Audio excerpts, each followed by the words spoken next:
কলকাতায় কেন? কলকাতায় বাড়িতে নেই কেন? ফুটপাতে রান্না করছেন কেন? রান্না করছেন বাচ্চা কেন? এখানে দুধ গরম করে ফুটপাতের মধ্যে বাচ্চা দুধ গরম হবে? কি মজা পেয়েছে নাকি? স্টোভ চালিয়ে এখানে বাচ্চা দুধ গরম হবে? পাঁচশিটে নমস্কার দর্শক, আমি রোজিনা রয়েছে আপনাদের সঙ্গে। যে তিনটে বিষয় এই মুহূর্তে আপনাদেরকে বলতে চাই। আপনারা প্রত্যেকেই দেখছেন যে আজকে একটা ছবি ভাইরাল হয়েছে, একটা ভিডিও। কি সেই ভিডিও, তার মধ্যে কি রয়েছে আমি আপনাদেরকে স্ক্রিনে দেখাচ্ছি, আপনারা দেখতে পাবেন। যে একটা ছোট্ট বাচ্চার দুধ গরম করছে ফুটপাতে, কারণ ওইটা ফুটপাতের মধ্যে বাচ্চার জন্য দুধ গরম করছিলেন। সেই মুহূর্তে অগ্নিমিত্রা পাল পৌঁছে গেছেন। তিনি যেহেতু পুরো নগর উন্নয়ন মন্ত্রী, তাই তাকে লক্ষ্য রাখতে হচ্ছে, তাকে দেখতে হচ্ছে। তিনি বলছেন নামিয়ে দিন। এখানে কি ফুটপাতে এখানে বাচ্চার দুধ গরম করার জায়গা? এটা পার্ক স্ট্রিট। বলছি পার্ক স্ট্রিট এটা বড় লোকের জায়গা, আপনাদেরকে মনে রাখতে হবে। বাচ্চার দুধ কেন? কারোর কিছু করা যাবে না, মানুষ মনে রাখবে। যখন ব্যক্তিটা দুধ গরম করছিলেন তখন কেন বলতে গেলেন? তখন কেন আপনি এই ধরনের কথা বলতে গেলেন? যে বাচ্চার দুধটা গরম হয়ে যাওয়ার পর যদি বলতেন ভালো হতো না, শোভা পেত না? দেখুন, এই সরকার মানুষ অনেক কষ্ট করে এনেছিল, অনেক আশা নিয়ে এনেছে। এই সরকারের বিরুদ্ধে কথা বলতে গেলে আমরাও ভাবি। কারণ কেন বলুন তো? অনেক আশা, অনেক এর মধ্যে ত্যাগ, অনেক চোখের জল এর মধ্যে লুকিয়ে রয়েছে, অনেক আপনাদের কর্মীদের রক্ত লুকিয়ে রয়েছে। তা আপনাদের একটু যদি মানবিক হয়ে, ঠিক আছে ফুটপাতে গরম করছে, এই যে গরম করলেন, কথা তো বাংলা কথা তো যেভাবে খুশি বলা যেতে পারে যে এই যে আজকে গরম করছেন, এরপর থেকে আর করবেন না, কারণ এখানে লোকেরা যাতায়াত করে তো তাদের অসুবিধে হয়। কথা এইভাবেই তো বলা যায়। এইগুলো সরান, এখানে কেন সংসার পেতেছেন, কোথায় বাড়ি আপনার, কি আমার খুব খারাপ লেগেছে। আপনারা দর্শক ভিডিওটা দেখবেন, আপনারাও বিচার করবেন।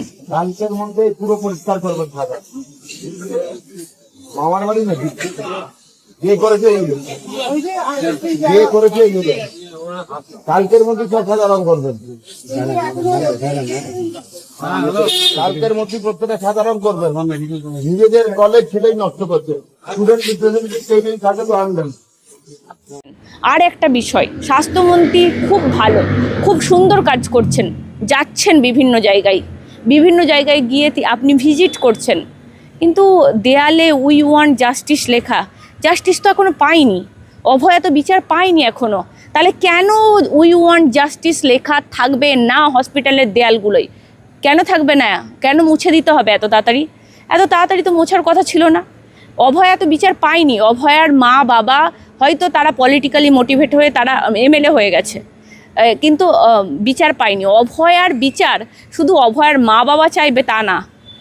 অভয়ার বিচার, একজন মহিলার উপর অত্যাচার হয়েছে, সারা সমাজ বিচার চাই, সারা পশ্চিমবঙ্গের।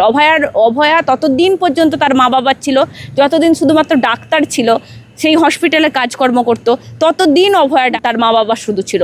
তারপর তার জন্য অসংখ্য মানুষ রাত জেগেছে, তার জন্য অসংখ্য মানুষ বিচার চেয়েছে, তার জন্য দিনের পর দিন মানুষ উদ্বিগ্নে কাটিয়েছে, দিনের পর দিন তাদের চোখে ঘুম ছিল না। উই ওয়ান্ট জাস্টিস যতবার হসপিটালের দেয়ালে লেখা থাকবে, যতবার অভয়ার বিচারের বাণী লেখা থাকবে, তবেই তো মনে হবে অভয়াকে বিচার দিতে হবে। কারণ অভয়া তো বিচার পেয়ে যায়নি, কেউ তো ফাঁসি হয়ে যায়নি, সব দোষীরা তো ধরা পড়েনি এখনও। তাহলে কেন হসপিটালের দেয়াল দিয়ে অভয়ার এই নামটাকে মুছে দেওয়া হবে, অভয়ার এই নামটাকে রেখে দেওয়া হবে, মানুষের মনের মধ্যে রেখে দেওয়া হবে যতদিন না অভয়া বিচার পায়? খুব খারাপ লেগেছে দর্শক। আর একটা বিষয়, কালকে আপনারা প্রত্যেকে দেখেছেন হলুদ শাড়ি পরে একজন ভদ্রমহিলা আবেগে তিনি ভিডিও করেছেন। আমি বলছি তার পরিচয় তুলে, তার সোশ্যাল মিডিয়ায় ছবি করে তাকে বিকৃতি করার চেষ্টা করা হচ্ছে। আজকেই তো মালদায় একজন দেখা গেল যে তারা অন্নপূর্ণা ভাণ্ডার না পেয়ে আত্মহত্যা করে ফেলেছে। এই ভদ্রমহিলার যদি কিছু করে ফেলে, যেভাবে আপনারা ভাইরাল করে উৎসাহ রটাচ্ছেন, বলছেন তার ছেলে বড় লোক, তার স্বামী বড় লোক। আমি বলছি ছেলে স্বামী সবাই বড় লোক, তাহলে কেন বৃদ্ধাশ্রমগুলো থাকে বলুন তো? কেন বৃদ্ধাশ্রমগুলো থাকে? কেন মানুষ বৃদ্ধাশ্রমে তাদের ছেলেমেয়েরা বয়স্ক বাবা মাকে দিয়ে আসে বলুন তো? তাদের তো অনেক টাকা থাকে, কোটি কোটি টাকা, একটা কাজের লোক রেখে কেন ঘরে রাখে না বলুন তো? কেন রাখে না? দেখুন, আমরা যদি একটা জিনিস লক্ষ্মী ভাণ্ডার, অন্নপূর্ণা ভাণ্ডার মানুষ পাচ্ছে না, সেই ক্ষোভটা মহিলারা বলছে, তাহলেই সে তৃণমূল। আপনি ক্ষোভ বললে তাহলে তো সে মমতা বন্দ্যোপাধ্যায়ের মতো হয়ে গেল, যে আমার বিরুদ্ধে কথা বলবে তাকে মাওবাদী দাগিয়ে দেবো, তাকে পাকিস্তানি দাগিয়ে দেবো, তাকে জেহাদি দাগিয়ে দেবো। এই কী ধরনের? এটা কি? সেই ভদ্রমহিলার ছবি পোস্ট করা হচ্ছে, তার যদি একটা কিছু হয় আপনারা ভাববেন তো? দেখুন, লক্ষ্মী ভাণ্ডার কেন দেবো না তখন বলেছিলাম, এখন দেবো না, সবাইকে দেবো না, যোগ্য অযোগ্য হতে হবে। যোগ্য অযোগ্য করে করে তো 26,000-এর চাকরি জলাঞ্জলি হয়েছে, আবার যোগ্য অযোগ্য করে লক্ষ্মী ভাণ্ডারটাও জলাঞ্জলি হবে। আমরা বুঝতেই পারছি সবাই পাবে, কতজন পাবে।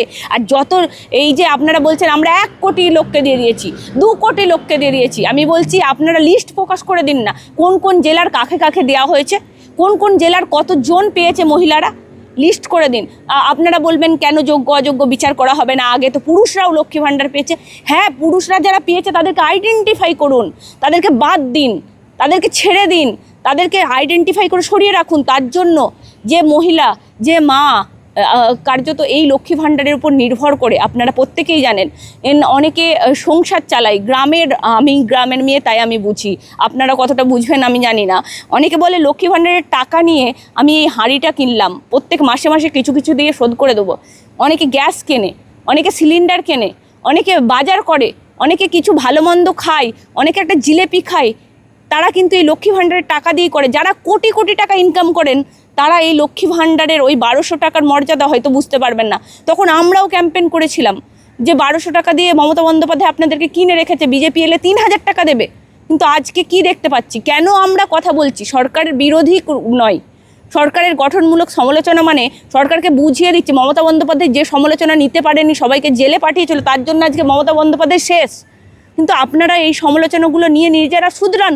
আজকে 3টে দৃশ্য আমার খুব খারাপ লেগেছে। দর্শক অবশ্যই কমেন্ট বক্সে কমেন্ট করবেন, নজর রাখবেন বঙ্গ টিভি।